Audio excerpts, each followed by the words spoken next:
The first question, using information only in the paragraph above, what is wrong with the scientist's claim? What is the specific name of the type celebratory evidence present? In this example, the scientist is wrong because he has not calculated his data correctly. For the patient who ate fast food, the actual number of times their heartbeat per year is 63 million, rounded to 60 million, not 600 million. This type of celebratory evidence is misplaced decimal.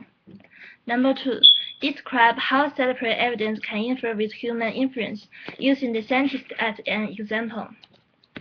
This example shows that celebratory evidence can lead incorrect human inference.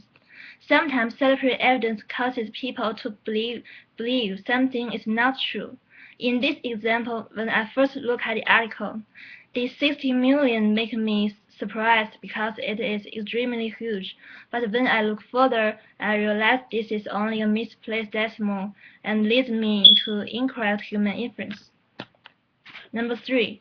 Using information only in the article, clearly articulate why the scientist cannot claim that fast food causes heart disease. It is because the subject group is not randomly.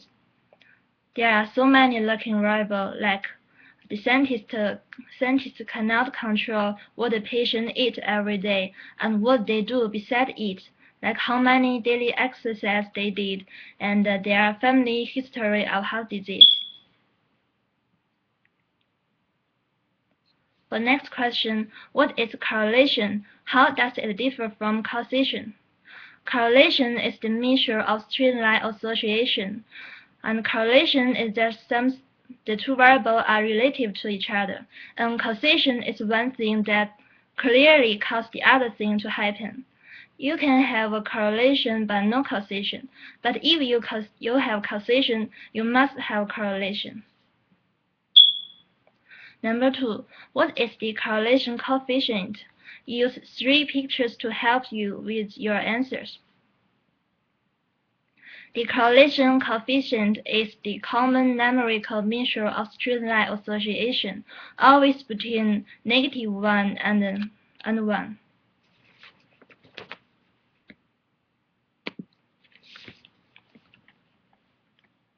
The first picture is the positive association. When one variable increases, the other one must increase. And the second picture is negative association. It means when one variable rises, the other one decreases. And the third picture,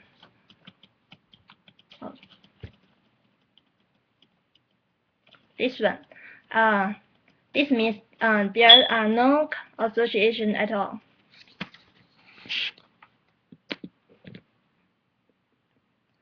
The next question, give an example of two variables that are associated but have no causal relationship at all.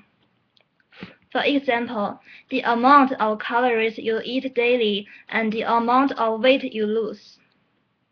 These two variables are relative to each other, but they have no causation relationship at all because there are so many lurking variables like your body type, your general health, and how many daily exercise you did every day. Next one, give an example of two variables that are associated and do have a clear causal relationship. For example, how many pets you have and how much money you spend on pet food. These two variables have a clear causal relationship because having pets forcing people to buy food for them. The more pets you have, the more pet food you need to buy, and the more money you spend. The last question, an explanation of why we studying this as part of full celebratory evidence model. In your explanation, use the term lurking variable. We need to learn celebratory evidence because there are too many things are related, but this does not mean they have a clear causation relationship. Lurking variable can always cause confounding. It's like at first we infer one thing, but with a further look, we see this thing is not true. So we need to critically thinking, because we need to figure that when the thing we read is true or it's not true.